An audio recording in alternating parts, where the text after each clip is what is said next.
आप सब जानते हैं कि भारत देश में 1984 में एक बहुत बड़ी दुर्घटना हुई थी भोपाल शहर में, जिसमें लगभग 20,000 से ज़्यादा लोग मरे थे और 1 लाख से ज़्यादा लोग 10 वर्षों में मरे थे।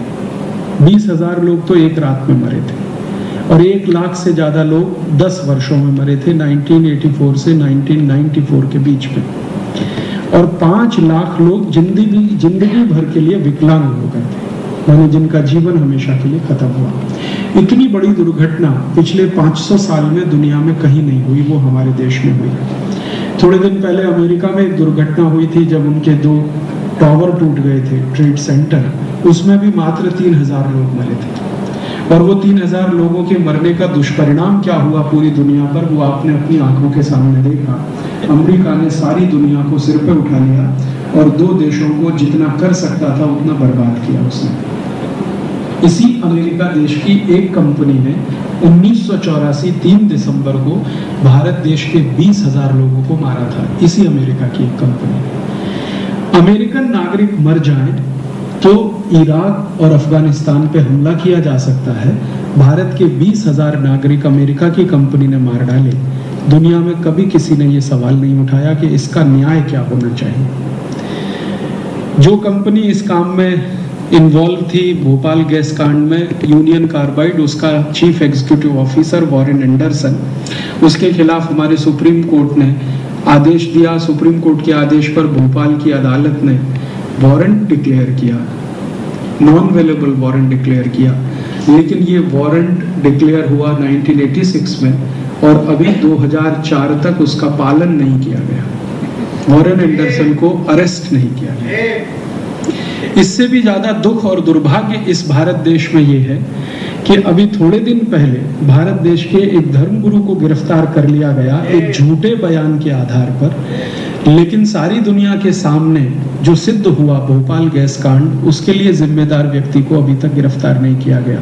न पुलिस ने कोई कार्यवाही की, न भारत सरकार ने।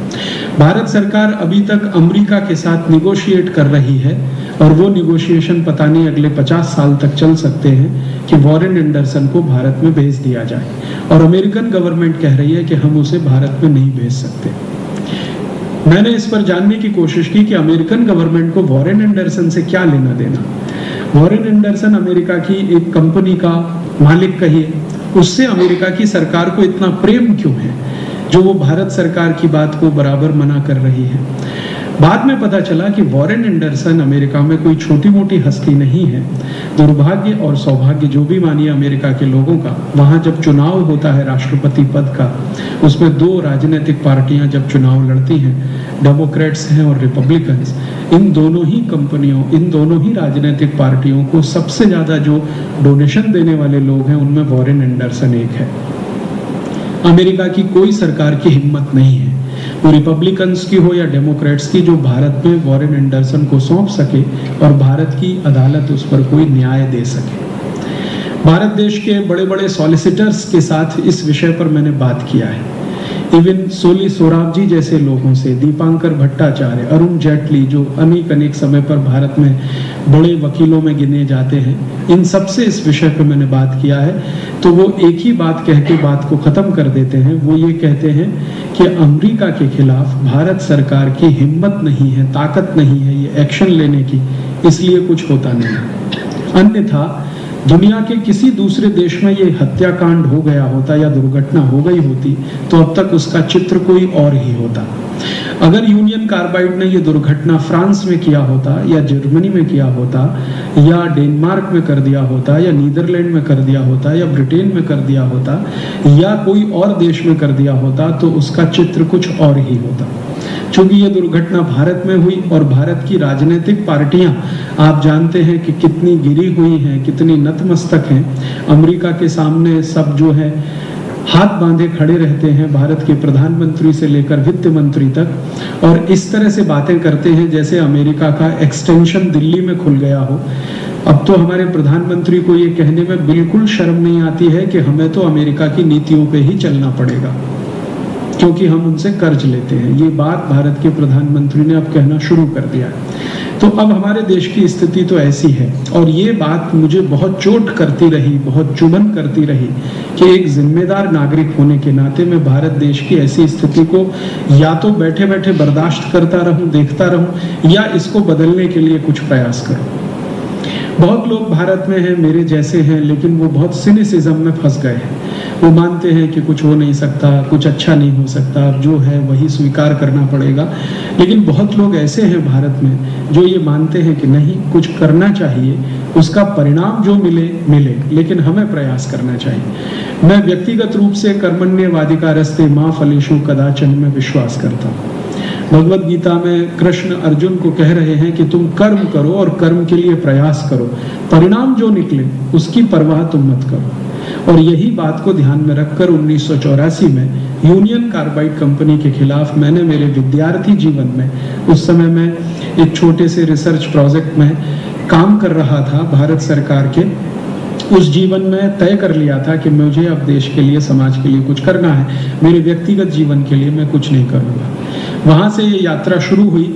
इस यात्रा में 6 वर्ष के बाद थोड़ी सफलता मिली, और वो सफलता इस रूप में मिली कि हमने यूनियन कार्बाइड के खिलाफ भारत के 10,000 से ज़्यादा गाँवों में बॉयकॉट कैंपेन किया था, बहिष्कार अभियान।